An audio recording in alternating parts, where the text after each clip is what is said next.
After 42 years at Meridian Technologies, I thought I knew everything about the company. Every system, every process, every face in every department. But standing in the grand ballroom of the Westbrook Hotel, watching my son Marcus announce he'd borrowed my pension, I realized I'd missed something crucial: the capacity of family to betray you. Dads always believed in investing in family, Marcus continued, champagne glass raised. So when this opportunity came up, we knew he'd want to support it. The room of 200 employees fell silent. Even the waiters stopped circulating, sensing the tension crackling through the air. My wife Susan squeezed my hand under the table, her fingers trembling slightly. I maintained my smile, decades of corporate training keeping my expression neutral as I watched my retirement implode in real time.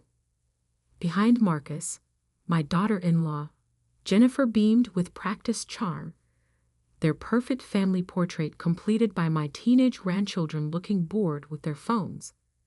But my attention was fixed on James Morrison, Meridian CEO, who sat at the head table watching the scene unfold with an expression I'd never seen in 30 years of working with him. A toast.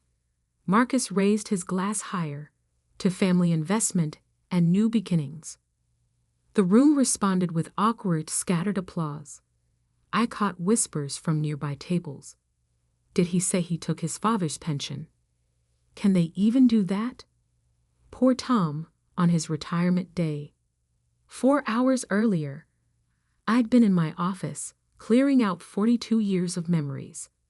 Photos of system launches, team celebrations, the day we went public. My retirement package was substantial. $1.8 million in pension funds, plus stock options I'd carefully accumulated since the IPO. Marcus had stopped by as I was packing, full of unusual questions about the pension disbursement timeline. I should have recognized the signs. But even after 3 failed business ventures and countless temporary loans, I still trusted my son. "Just one more thing, Dad," he'd said, hovering in the doorway. "You'll back me up at the party, right? When I make the announcement?" "What announcement?"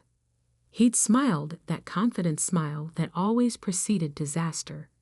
"You'll see. It's brilliant. Trust me. Trust me." The words that had cost me $40,000 when he tried to start a craft brewery. Another $75,000 for his revolutionary app that never launched. But this was different. This was my retirement, carefully planned, meticulously saved, absolutely secured. Or so I thought. Now watching him stand at the podium in his expensive suit, probably bought with my money, I did the mental math. My pension was supposed to be deposited tomorrow. The papers were already signed, the transfer scheduled. I pulled out my phone under the table, opened my banking app. The notification made my stomach drop. Transfer complete. $1,800,000 to account ending in 4872. An account I didn't recognize. "Marcus," I said quietly, but my voice carried in the silent room. "What exactly did you do?" He turned that brilliant smile my way. "Dad, you're always saying family comes first. Jennifer and I found this amazing investment opportunity. Cryptocurrency mining operation. Guaranteed returns. We just needed some startup capital." "Some startup capital," I repeated. "My entire pension." "It's completely safe," Jennifer chimed in. "Marcus's friend Kyle runs the whole operation. He's a genius with crypto." "Kyle?" "The same Kyle who'd convinced Marcus to invest in a marijuana dispensary that never opened. The same Kyle who'd disappeared with investor money twice before." I looked at Susan, saw the horror dawning on her face as she realized our comfortable retirement had just evaporated. We planned to travel, to finally see Europe, to spend winters in Florida.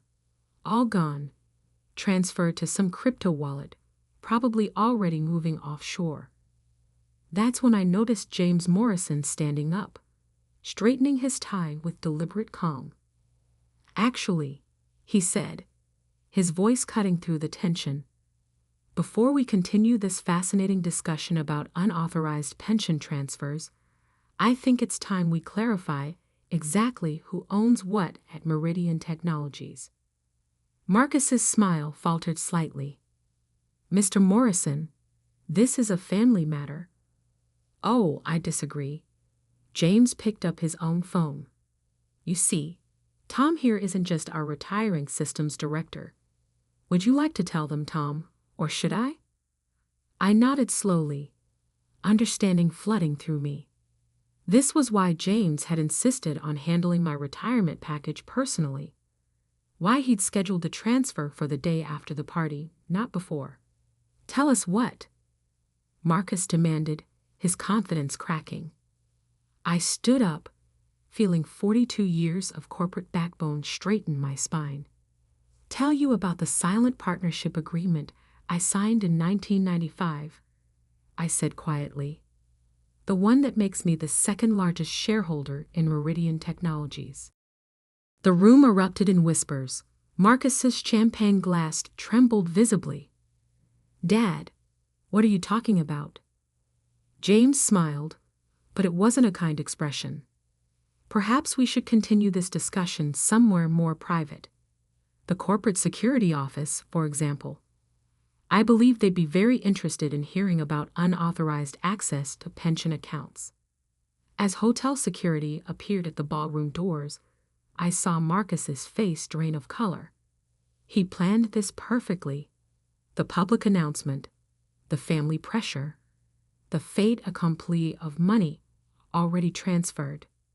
What he hadn't planned on was me having a backup plan. Or rather, having spent 42 years building something he didn't know about. Sometimes the quiet ones have the loudest secrets. The corporate security office at the Westbrook Hotel was all dark wood and leather chairs, designed to make people comfortable. No one looked comfortable now. Marcus sat with his head in his hands, Jennifer frantically texting someone, probably Kyle, who would conveniently stop answering any minute now. James Morrison stood by the window, while 2 Meridian security officers reviewed banking records on their tablets.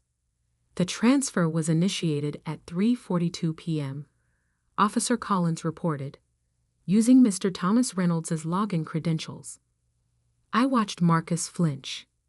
"How did you get my password, son?" "Your notebook," he mumbled. "The one in your desk drawer. You keep all your passwords there."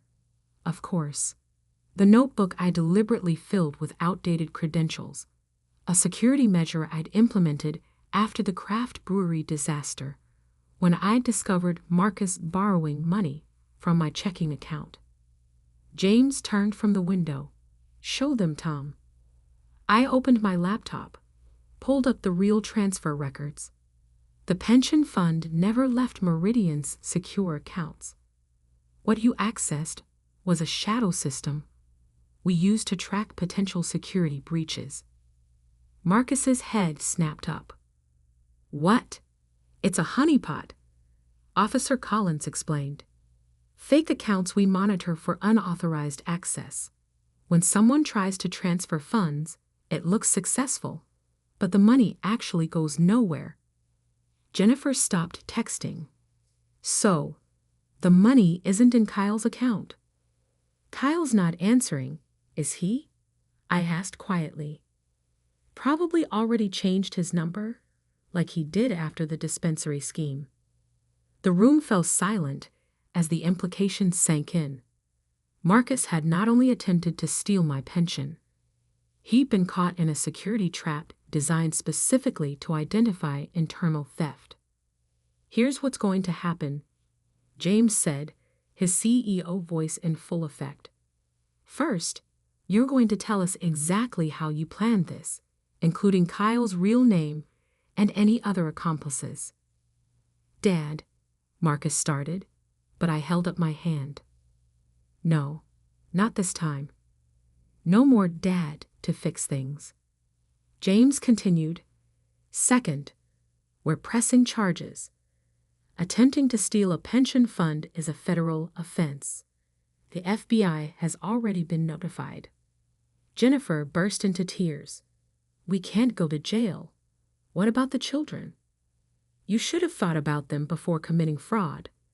Officer Collins replied without sympathy. My phone buzzed. A text from Susan. Do you want me to call Martha? Martha, our family lawyer. The one who'd handled the aftermath of Marcus's previous schemes. No, I typed back. Not this time. Marcus must have seen my response. Dad, please. We can work something out. Pay you back slowly. With what money? I asked. The brewery funds? The app investment? The dispensary capital? When exactly were you planning to pay back any of it? He had no answer. He never did. James sat down across from them. The FBI will want to know about those other schemes, too. How much would you say your father has loaned you over the years, Marcus? I don't know exactly. $457,000, I said quietly. I kept records of everything. Jennifer gasped. Marcus went pale. Plus today's attempted theft of $1.8 million in pension funds, James added, using stolen passwords to access corporate accounts. That's quite a pattern of behavior. A knock at the door interrupted us. Agent Sarah Davidson, FBI Financial Crimes, strode in with two colleagues. I knew her from corporate security seminars, another detail Marcus hadn't considered. Mr. Reynolds, she nodded to me. We have some questions about unauthorized access to pension accounts. Marcus stood up, desperation clear on his face. Dad, you can't let them do this. I'm your son. Yes, I agreed. You are. Which is why this stops now, before you try this with someone else's family. The children, Jennifer started again, will be better off seeing consequences than learning that crime pays. I finished. Susan and I will make sure they're taken care of. Agent Davidson opened her laptop. Let's start with Kyle Thompson's real identity. We have records of him operating similar schemes in 3 states. As Marcus and Jennifer began their interviews with the FBI, James pulled me aside. You know, he said quietly, most people would have just stopped the transfer and kept it private. Family shame and all that. I watched my son, slumped in his chair as he detailed years of financial manipulation. Sometimes family needs public consequences. I enabled him for too long, thinking I was helping. Your shareholding announcement got their attention, though. James smiled slightly. Nice touch, letting them think you had hidden power. Who says I don't? I handed him a folder. Check page 3. He opened it, eyes widening. These stock options. You've been accumulating since the IPO. You really are one of our largest individual shareholders. Sometimes the quiet ones pay attention, I said. Speaking of which, that shadow security system caught 3 other employees trying to access pension accounts this month. James raised an eyebrow. Really? Do tell. As we discussed internal security protocols, I watched Agent Davidson lead Marcus and Jennifer out in handcuffs. No more chances. No more enabling. Sometimes love means letting people face the consequences of their choices. My phone buzzed again. Susan sending a photo of our grandchildren safely at her sister's house. They're okay, she wrote. Are you? I thought about 42 years of building something real, something honest. About the difference between helping family and enabling destruction. Yes, I replied. For the first time in years, I really am. The next morning, my office was filled with executives, lawyers, and FBI agents. The story had broken in the local business press. Attempted pension theft at Meridian Technologies leads to arrests. Marcus and Jennifer's smiling photos from last year's charity gala feature prominently. We've traced the connection to 5 other pension fraud attempts across the state. Agent Davidson explained, spreading documents across my desk.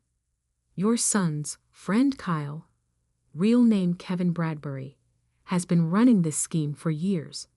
Target retirement parties, manipulate family connections, transfer funds to crypto wallets. And my son was going to help him do it again, I said quietly. Not just help, she corrected. Marcus was being groomed to take over the operation. We found plans for approaching 3 other retiring Meridian executives in the next month.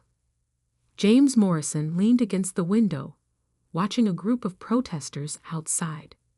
Signs reading, "Protect our pensions," and "Family fraud is still fraud," dotted the morning crowd. The press is having a field day, he said. Fortune just called for a comment. They're doing a piece on familial financial abuse. I nodded, thinking about years of temporary loans and emergency investments. Each time, I'd told myself I was helping family. Each time, I'd actually been funding my son's descent into fraud. My phone lit up with a text from the prison where Marcus was being held. Dad, please. The public defender says 15 years minimum. You can't let this happen. I showed it to Agent Davidson. She shook her head. With his prior schemes and the interstate nature of this operation, he's looking at more than that. Jennifer might get less if she cooperates fully. The grandchildren? I asked. Child Services is recommending placement with your wife's sister for now. Given your financial stability and clean record, you and your wife could petition for custody. Another text came through, this one from Susan. Marcus's wife's parents are threatening to sue us. Say we should have stopped him sooner. The irony wasn't lost on anyone. James cleared his throat. Tom, about your shareholding position? Yes. The board is meeting this afternoon. Given your stock options and long-term investment in the company, they'd like you to consider taking a seat. Help us strengthen internal controls against exactly this type of fraud. I looked around my office at the box of personal items I'd been packing just yesterday. I thought I was retiring. Maybe, James smiled, you could delay that a bit. We could use your expertise, especially now. Agent Davidson added, having someone with your background helping prevent pension fraud would send a strong message. Show other companies how to protect their employees. My phone buzzed again. A message from Kyle/Kevin's latest victim, a retiring teacher who'd lost $230,000 to the scheme last month. The FBI had given her my contact information. Thank you, she wrote. Your son's arrest helped them freeze our transfers in time. You saved our retirement. I thought about Marcus sitting in a cell, probably still believing I would rescue him. About Jennifer facing federal charges while her parents blamed everyone but her. About my grandchildren trying to understand why their parents were suddenly gone. The board meeting, I said to James. What time? 2 p.m. We're announcing a complete security overhaul. New protocols for pension protection, enhanced monitoring of all retirement accounts. I opened my laptop, pulled up the presentation I'd been working on since 4 a.m., add this to the agenda. It's a complete analysis of how Marcus accessed our systems, where the vulnerabilities were, and how to prevent it happening again. Agent Davidson looked over my shoulder. You did this all night? No, I corrected. I've been building this for years. Every time Marcus asked for money, every scheme he tried, I documented the pattern. I just didn't act on it soon enough. James reviewed the slides. This is comprehensive. The behavioral red flags, the financial patterns, the social engineering tactics. 42 years in systems taught me to track everything, I said, even when I didn't want to admit what the data showed. My office phone rang. The prison again. I let it go to voicemail. They'll keep trying, Agent Davidson warned. Family pressure is their strongest tool. Yes, I agreed, but family truth is stronger. I stood up, gathering the FBI files. I'll present this to the board on one condition. Name it, James said. We make it public. Share it with every company in our industry. Create a network to track these schemes across state lines. No more hiding fraud behind family loyalty. That could affect our stock price, James warned. Show vulnerability. It shows leadership, I corrected, and integrity. Two things my son never understood. Agent Davidson smiled. I'll have our cyber division coordinate with your team. Build something that helps other companies protect their employees. As they left my office, I looked at the family photo still on my wall. Marcus at his college graduation, before the scheme started. Jennifer at their wedding, before she joined his fraudulent ventures. The grandchildren at last Christmas, still innocent of their parents' choices. I took the photo down, placed it in my packing box. Time to focus on the family members who deserved protection. The grandchildren who needed to learn that integrity matters more than easy money. My phone buzzed one last time. Susan, Martha says we can file for emergency custody tomorrow. Ready? I thought about 42 years of building systems to protect others while failing to protect my own family from my son's manipulations. Yes, I replied. It's time to build something better. 1 year later, I sat in a different conference room facing a different crowd. The National Conference on Pension Security had asked me to deliver the keynote address. Behind me, a screen displayed the results of what we built from the ashes of Marcus's betrayal. The Financial Family Fraud Prevention Network, now implemented at over 200 companies nationwide. In the past 12 months, I began. This network has prevented 43 attempted pension thefts, totaling more than $47 million in protected retirement funds. 38 of those attempts involved family members. The audience, CEOs, security officers, and financial regulators, scribbled notes. In the front row, James Morrison nodded encouragingly. Beside him, Agent Davidson smiled. But statistics don't tell the real story, I continued. The real story is about what happens when we choose truth over family loyalty, prevention over enabling, and accountability over silence. My phone buzzed silently in my pocket. Probably another call from Marcus's prison. He'd been sentenced to 18 years after the full scope of his involvement in Kyle/Kevin's operation came to light. Jennifer had turned state's evidence, receiving 5 years in exchange for exposing the entire network. The hardest part isn't building the security systems, I told the crowd. It's acknowledging that sometimes the greatest threats come from those we trust most. After the presentation, during a reception, people kept approaching with similar stories. A CFO whose daughter had attempted to redirect corporate funds. A retiring teacher who'd caught her nephew trying to access her pension. The pattern was always the same. Family pressure, financial manipulation, the assumption that blood ties would prevent consequences. James found me by the coffee station. The SEC is implementing your protocols nationwide, he said. Every public company will be required to have similar protections by next year. Good, I stirred my coffee, thinking about the latest letter from Marcus's lawyer. Another appeal, another claim that family loyalty should supersede criminal charges. Any word on the Thompson case? James nodded grimly. Kyle's operation had tentacles in 12 states. Your son's testimony helped crack it open. But he still did what he did. Yes. James hesitated. Have you visited him? No. I'd made that decision early on. The therapist says it's better for him to focus on rehabilitation without expecting rescue. My phone buzzed again. Susan this time, with better news. A photo of our grandchildren at their school science fair. They lived with us now, the court having granted permanent custody 6 months ago.